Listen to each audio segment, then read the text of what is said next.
పవిత్ర part 3.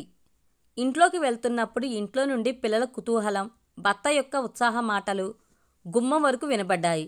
స్వరాజ్యంను చూడగానే సంతోషంగా ఆహ్వానించారు. స్వరాజ్యం, రారా, పిల్లలు మంచి వార్తతో వచ్చారు చూడు. ఏమిటా వార్త? అమ్మా, అక్కయ్య ఈ పరీక్షల్లోనూ పాస్ అయింది. వెంటనే ప్రమోషన్ అనౌన్స్ చేశారు. స్వీట్ తీసుకో. స్వీట్లు ఉన్న డబ్బాను అందించిన అబ్బాయిని ప్రశాంతంగా చూసింది. చాలా సంతోషం అని చెప్పి జరిగి నిలబడ్డ ఆమెను ముగ్గురు అర్థం కాకుండా చూశారు. పవిత్ర నిదానంగా అమ్మను చేరుకుంది.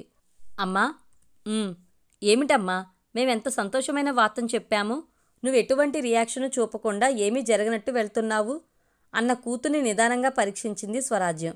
పవిత్ర మొహంలో గెలుపు యొక్క కాంతి ప్రకాశిస్తుంది. అది ఆమె మొహానికి ఎక్కువ అందం చేకూర్చింది. రోజంతా ఏసీ గదిలో ఉండి పనిచేయడంతో పవిత్ర రంగు మారింది. దానికి తోడు చదువుకున్న కళ, స్వయంగా సంపాదిస్తున్నామే అన్న ఆత్మవిశ్వాసం కలిసి ఆమెను యువతిగా మార్చింది. అయినా కానీ నుదురుకు పక్కగా కొన్ని నెరిసిన వెంట్రుకలు కనబడి ఆమె వయసును తెలుప నిట్టూర్పు విడిచి జరిగింది తల్లి. అమ్మా, ఏమైందమ్మా? నేను అడుగుతూనే ఉన్నాను, నువ్వేమీ చెప్పడం లేదు. ఏమడిగావు? నాకు ప్రమోషన్ రావటం మీకు సంతోషం కలిగించడం లేదా? లేదు. చటుక్కున సమాధానం చెప్పిన తల్లిని చూసి మొహం మారింది కొడుకుకు. అమ్మా, అవునరా, నాకు సంతోషంగా లేదు. ఎందుకని? నిజమైన సంతోషం ఏమిటో తెలుసా అని మాట్లాడటం మొదలుపెట్టిన తల్లిని చెయ్యెత్తి వద్దు అని ఆపింది పవిత్ర. వద్దమ్మా, నువ్వేమీ చెప్పొద్దు. ఎందుకే? ఇంకా ఎన్ని రోజులు ఇలాగే ఉంటావు? నాకేం తక్కువ? చదువుకున్నాను, స్వయంగా సంపాదిస్తున్నాను. నా నిజాయితీతో ఉద్యోగంలో ప్రమోషన్ తెచ్చుకున్నాను. అది మాత్రం చాలా? ఇంకేం కావాలి? నీకని ఒక కుటుంబం, భర్త, పిల్లలు. అమ్మా, అరిచింది పవిత్ర. ఎందుకు అరుస్తావు? ఉద్యోగము, డబ్బు మాత్రమే జీవితానికి ముఖ్యం కాదు. ఒక స్త్రీకి ఏ వయసుకి ఏది జరగాలో అవన్నీ జరగాలి. నాకు అన్నీ జరిగి ముగిసిపోయింది కదా అమ్మా. లేదు పవిత్ర, అది ఏదో మన బ్యాడ్ టైం, అలా జరిగిపోయింది. అందుకని అలాగే ఉండిపోతావా? నీకని సెక్యూర్ లైఫ్ అక్కర్లేదా? అమ్మా, దయచేసి దాని గురించి మాట్లాడకు. నేను కాకపోతే ఇంకెవరు మాట్లాడతారే? అమ్మా, ఇప్పుడెందుకు అక్కయ్యను ట్రబుల్ చేస్తావు? కొడుకు క్రాస్ చేశాడు. నువ్వు నోరు ముయ్యరా, అంతా నీ వల్లే వచ్చింది, సాధించింది. స్వరాజ్యం, ఈరోజు ఏమైందే నీకు? ఇప్పుడెందుకు గోల చేస్తూ కోపగించుకుంటున్నావు? అవును, అంతా వీడి చేసిన నిర్వాకమే కదా. ఇదేదో కోపంలో విడాకుల పత్రాల్లో సంతకం పెట్టిందే అనుకోండి. వీడేం చేసుండాలి? వాటిని చింపేసి ఆ మనిషితోటి సమాధానం మాట్లాడుండాలా కాదా? అలా చేశాడా వీడు? అక్కన ఆమె భర్తతో కలుపుతాడని ఎదురుచూస్తే చదివించాడు, ఉద్యోగంలో చేర్చాడు. ఇవా ముఖ్యం? అమ్మా, ఏం మాట్లాడుతున్నావో ఆలోచించే మాట్లాడుతున్నావా? అవునరా, పిల్లా పాపాలతో భర్తతో జీవించాల్సిన దాన్ని ఇలా ఫైలు, డైరీ పట్టుకుని తిరిగేటట్టు చేశావే. అమ్మా, ఇప్పుడెందుకు తమ్ముడిని తిడుతున్నావు? వాడి వల్లే నేను మీ ముందర పూర్తిగా నిలబడున్నాను. అది మర్చిపోకండి. నేను మర్చిపోలేదే. నువ్వు పూర్తి జీవితం జీవిస్తున్నావా? ఖచ్చితంగా. నేను మనస్ఫూర్తిగా, ప్రశాంతంగా, సంతోషంగా జీవిస్తున్నాను. అబద్ధం చెప్తున్నావు. లేదమ్మా, ఆ మనిషితో జీవించింది ఒక నరక జీవితం. బానిసలాగా జీవించాను. ఇప్పుడే తమ్ముడి వల్ల ప్రశాంతమైన మరు జీవితం దొరికిందమ్మా. ఇందులో కన్నీరు, అవమానం, కుమిలిపోవటం ఏదీ లేదు. ప్రశాంతత, తృప్తి, ఆత్మధైర్యం, పరిపూర్ణత అన్నీ ఉన్నాయమ్మా. నాకు ఈ జీవితమే చాలమ్మా. కానీ నాకు ప్రశాంతత, పరిపూర్ణత లేదే. నేను కన్న ఇద్దరూ వాళ్ల కోసం ఒక జీవితం అమర్చుకోకుండా ఇలా ఒంటరిగా నిలబడున్నారే. పెళ్ళి, కుటుంబం మాత్రమే జీవితం కాదమ్మా. నేను సాధించాల్సింది ఇంకా చాలా ఉందమ్మా. దయచేసి నన్ను నా దారిలో పోనివ్వు. చూడండి, ఏం మాట్లాడుతుందో. ఏం స్వరాజ్యం? అది చెప్పేదాంట్లో ఏం తప్పుంది? ఏమండి, మీరు కూడానా? అవును, చదువుకునే వయసులో ఆడపిల్లకు ఎందుకు పెద్ద పెద్ద చదువులు అంటూ ఇంట్లోని వంటగదిలో పడేశావు. మంచివాడా చెడ్డవాడా అనేది తెలుసుకోకుండానే ఒకటి చేతిలో పెట్టాము. చివరికి ఏమైంది? దానికి చదువు లేదనే ఒక కుంటి సాకు చెప్పి దీన్ని వదిలేసి ఎవత్తనో తీసుకువచ్చాడు. మనం ఏం చేయగలిగాం చెప్పు? కూర్చుని అడవడం తప్ప ఇంకేం చేశాము? ఇప్పుడు అది తమ్ముడు సహాయంతో తన కాళ్ల మీద లేచి తలెత్తుకు నిలబడింది. ఈ సమయంలో దాన్ని మళ్ళీ ఎందుకు హింసిస్తావు? అంటే నేను మీ అందరినీ హింసిస్తున్నాను. స్వరాజ్యం ఏడుస్తున్న స్వరంతో అడిగినప్పుడు గోపాలకృష్ణ అడావిడి పడుతూ కాదు అన్నాడు. అలా కాదు స్వరాజ్యం. మన పిల్లల మనసును, దాని నొప్పిని మనమే తెలుసుకోలేకపోతే ఎలా? నా మనసులోని నొప్పిని ఎవరు తెలుసుకోవటం లేదే. తెల్లారటం దగ్గర నుండి చీకటి పడేంత వరకు మనిషికో పక్కకి వెళ్ళిపోతున్నారు. నేను ఒక్కత్తినే ఇంట్లో ఒంటరిగా నా మనసుతో పోరాడుతున్నానే. నా వేదన మీకు అర్థం కాలేదా? వచ్చేవాళ్ళు వెళ్ళేవాళ్ళు అందరూ నీ కూతురు ఇంకా నీ ఇంట్లోనే ఉన్నదా అని అడుగుతున్నప్పుడు నా మనసు గిలగిలా కొట్టుకుంటుందే. కన్నతల్లి తన పిల్లల హాయిగా సంతోషంగా జీవించాలని ఆశపడదా? నేను అంతే కదా ఆశపడుతున్నాను. అది తప్పా చెప్పండి? నా ఆశ తప్పా? పొంగుకొస్తున్న కన్నీటితో అడిగిన తల్లిని బిడ్డలిద్దరూ కౌగిలించుకున్నారు. లేదమ్మా, మీ ఆశలో తప్పే లేదు. నాకు వేరే ఆశ ఇంకేముంటుంది చెప్పు? కళ్ళు మూసేలోపు ఒక మనవడినో మనవరాలనో ఒళ్ళో ఉంచుకుని బుజ్జగించాలనే కదా ఇంత బ్రతిమిలాడుతున్నాను అంటున్న తల్లి కన్నీటిని తుడిచింది పవిత్ర. ఏడవద్దమ్మా, త్వరలోనే నీ ఆశ తీరుతుంది. గబుక్కున తలెత్తింది స్వరాజ్యం. ఏమిటి? అలాగైతే నువ్వు పెళ్లి చేసుకుంటావా? నా జీవితం ప్రారంభించిన వేగంతోనే అస్తమించింది కదా. ఇక పెళ్ళనే మాటకే చోటు లేదు. అంటే తమ్ముడున్నాడు కదా, వెంటనే వాడికి ఒక అమ్మాయిని చూడండి. అక్కా, అదిరిపడ్డాడు మను. ఊరికే ఉండు, నీకు వయసు అవుతుందే.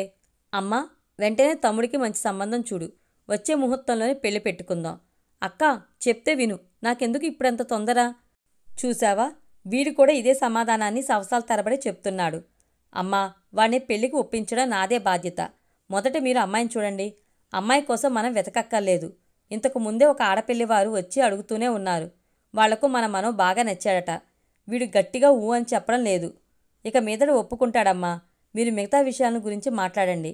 ఏమా, ఇప్పుడు సంతోషమే కదా? పవిత్ర, ఏమిటమ్మా, నీకొక తోడు కావద్దా? ఏం, ఇప్పుడే నాకు మీరంతా తోడుగా ఉన్నారుగా. అది కాదు, నీకొక పెళ్ళి.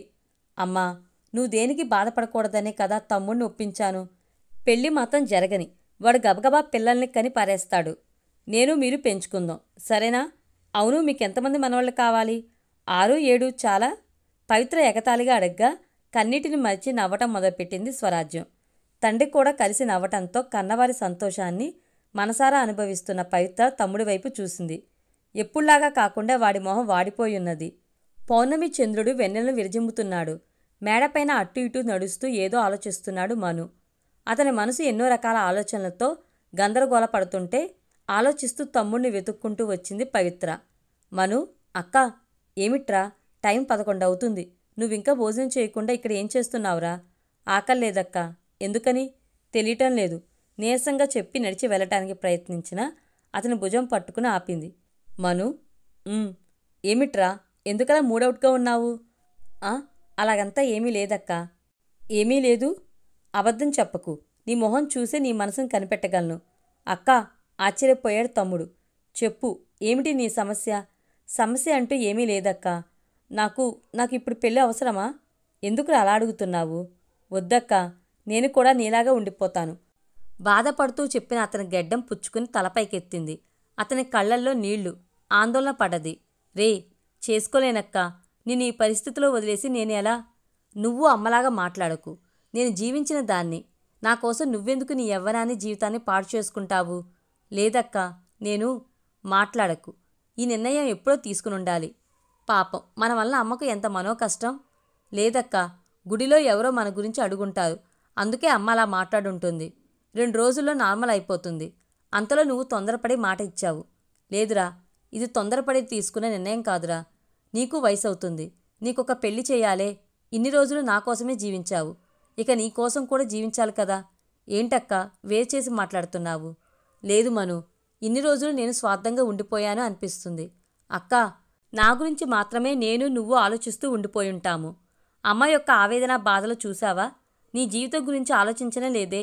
అవునక్కా, ఆలోచించకుండానే వదిలేశాము. ఆ తప్పు మళ్ళీ చేయకూడదనే నీ పెళ్లి మాటలు ఎత్తాను. నువ్వు దేని గురించి ఆలోచించకుండా భోజనం చేసి పడుకో. జరగవలసిందంతా బాగానే జరుగుతుంది. లేదు, నేను. ఏమీ మాట్లాడకు. మొదట వచ్చి భోజనం చెయ్యి. వెళ్ళక్క, తర్వాత తింటాను. రే, ఇప్పుడు టైం ఎంతో తెలుసా? మధ్యరాత్ర తింటావు, రారా? అక్కా, ఏమిట్రా? నువ్వు చివరిదాకా ఇలాగే ఉండబోతావా? తడబడుతూ అడిగిన మను వైపు ఆశ్చర్యంగా చూసింది పవిత్ర. అతనే ఇంకొకతని పెళ్లి చేసుకుని వెళ్ళిపోయాడు. ఏ తప్పు చేయని నువ్వు ఎందుకక్కా ఒంటరిగా నిలబడాలి? నీకేమైనా వయసైపోయిందా? ఇప్పుడు చెప్పక్క, ఊ అని ఒక్క మాట. నీకు ఎలాంటి పార్ట్నర్ని తీసుకువచ్చి నిలబెడతానో చూడు అన్న మనోని చూసి వద్దు అని తల ఊపి చెప్పింది. లేదురా, అది సరిరాదురా. ఎందుకని? ఈ ఊరిని చూసి భయపడుతున్నావా? చచ్చా, ఊరేమిట్రా పెద్ద ఊరు. బాగా బ్రతికితే మనల్ని చూసి ఈర్ష్యపడుతుంది. కష్టపడితే పరిహాసం చేస్తుంది. ఊరు కోసమో బంధువుల కోసమో నేను ఏ రోజు భయపడింది లేదు. మరి ఇంకేంటక్కా? నీకు తెలుసు మనం ఎలా పెంచబడ్డామో, ఎలా పెరిగామో. అక్కా, మన ఇల్లు, అమ్మమ్మ ఇల్లు, ఇవి రెండూ లేకపోతే గుడి అంటూ మన ప్రపంచం చాలా చిన్నదిరా. అలాగే కదా మనం పెరిగాము. రంగురంగుల బట్టలు వేసుకుని ఊరంతా తిరిగిందే లేదే. నాటకం, సినిమా, పార్టీలు, పబ్బులంటూ దేనికి వెళ్ళింది లేదు. రంగురంగుల సినిమా పుస్తకం కూడా చూసింది లేదు. మనకు తెలిసిందంతా నాన్న పెట్టుకున్న రామాయణం, మహాభారతం లాంటి పుస్తకాలు చదివే కదా పెరిగాము. సావిత్రి, నలాయని, సీత, పతివ్రతలను దేవతలుగా ఆరాధించాము. అలాంటి దారిలో వచ్చిన నేను ఎలారా ఇంకో పెళ్లి గురించి ఆలోచించను? పవిత్ర నిదానంగా అడగటంతో విరిగిపోయాడు మనోహర్. పిల్లల్ని వెతుక్కుంటూ వచ్చిన తల్లిదండ్రులు కూడా సెల్లాగా నిలబడిపోగా పవిత్ర నవ్వుతూ మళ్ళీ మాట్లాడింది. అందుకని ఆడది రెండో పెళ్లి చేసుకోవడం తప్పు అని నేను చెప్పడం లేదు. అది వారి వారి మనస్తత్వాలకు చెందింది. చేతిలోనో కడుపులోనో బిడ్డలతో ఎంతోమంది అనాథలుగా విధవ మహిళలను చూస్తున్నప్పుడు మనసు అల్లాడిపోతుంది. వాళ్లకు మరుజీవితం ఇచ్చే మగవాళ్లకు చేతులెత్తి దండం పెట్టాలని అనిపిస్తుంది. కానీ నేను విధవను కాదే. నా మెడలో తాళి కట్టినవాడు బ్రతికే ఉన్నాడే. అలా ఉన్నప్పుడు ఎలా ఇంకొక తాళి కట్టించుకోను? అది అసహ్యం కాదా? అయితే అతను చేసింది మాత్రం కరెక్టా? లేదురా. తప్పు చేసిన ప్రతి ఒక్కరూ ఏదో ఒక విధంగా శిక్ష అనుభవిస్తారు. అతను కూడా అనుభవిస్తాడు. నాకు ఆ నమ్మకం లేదు. దాని గురించి మనం బాధపడక్కర్లేదు. నా పెళ్ళప్పుడు అగ్నిసాక్షిగా ప్రమాణం చేశాను. సంతోషంలోనూ బాధల్లోనూ మనసును దృఢంగా ఉంచుకుని ఆయనతో కలిసే ఉంటానని, ఇంకొకరికి మనసులో కూడా తావు ఇవ్వను అని. నేను పతివ్రతను. ఎలాంటి సందర్భాల్లోనూ మాట జారిపోనివ్వను. గెలుపో ఓటమో నా జీవితంలో పెళ్ళి అనే సంఘటన జరిగి పూర్తి అయ్యింది. ఇక దేని గురించి మాట్లాడొద్దు. దేవుని యొక్క ప్రతి ఒక్క పనికి ఒక కారణం ఉంటుందని నాన్నగారు చెప్పారే, అలాంటిదే ఇది అని అనుకుంటాను. ఆ మనిషి నన్ను వదిలి వెళ్ళబట్టే కదా ఇంత చదువు చదివి జీవితంలో పైకెదిగాను. లేకపోతే కన్నీరు వేదనతో ముడుచుకుపోయి ఉంటానే. ఇప్పుడు నాకు ఎలాంటి వేదన, ఏ బాధ లేదు. చాలా సంతోషంగా ఉన్నాను. ఆత్మతృప్తితో జీవిస్తున్నాను. నాకిది చాలు. అమ్మలాగానే నువ్వు కూడా మాట్లాడి నన్ను పిరికిదాని చేయకు. నేనెప్పుడు తల ఎత్తుకుని నిలబడాలని ఇష్టపడుతున్నాను. లేదక్కా, ఇక మీదట నీతో ఇలా మాట్లాడను. సారీ అక్కా. ఇప్పుడే నువ్వు నా తమ్ముడివిరా. అతని చేతులు పుచ్చుకుని తనతో తీసుకువెళ్ళటానికి వెనక్కి తిరిగినప్పుడు తల్లిదండ్రులు అక్కడ నిలబడటం అప్పుడే గమనించారు. అమ్మా, నాన్న, మీరింకా నిద్రపోలేదా? నా బంగారు తల్లి, ఎంత మాటలు మాట్లాడావు. నేను కూడా ఇలా లోకజ్ఞానమే తెలుసుకోలేని పిల్లను కన్నానే అని తలచుకుని బాధపడ్డాను. భర్తను అనుసరించి వెళ్ళటం తెలియలేదే అంటూ నీ దగ్గర కోపగించుకున్నాను. కానీ నా బిడ్డ ఎంత పెద్ద మనిషో. ఏమండి, మన అమ్మాయిని మనం బాగానే పెంచాము. ఇది బంగారం, ప్యూర్ బంగారం. ఇది నీకు ఈరోజే తెలిసిందనుకుంటా. ఓర్పు కలిసిన స్వరంతో గోపాలకృష్ణ అడగ్గా నవ్వింది స్వరాజ్యం.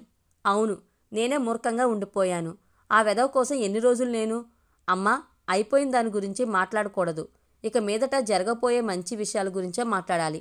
ఖచ్చితమైన స్వరంతో పవిత్ర చెప్పగా నోరు మూసుకున్నారు కన్నవాళ్లు. మాట్లాడినమ్మా, మాట్లాడను. జరగవలసిన కార్యాలన్నింటినీ తండ్రి కొడుకులు చూసుకోండి. అది మేము చూసుకుంటాం. ముందు మీరిద్దరు వెళ్ళి పడుకోండి. నువ్వు రామను. తమ్ముడితో కిందకు దిగింది. మనోమోహం ఇంకా ఆందోళనగా ఉండటం చూసిన పవిత్ర బాగా కన్ఫ్యూజ్ అయింది. ఆమె కన్ఫ్యూజన్కి మర్నాడే సమాధానం దొరికింది. పూర్తి వీడియో కోసం మన ఛానల్ తప్పకుండా సబ్స్క్రైబ్ చేసుకోండి. Thank you.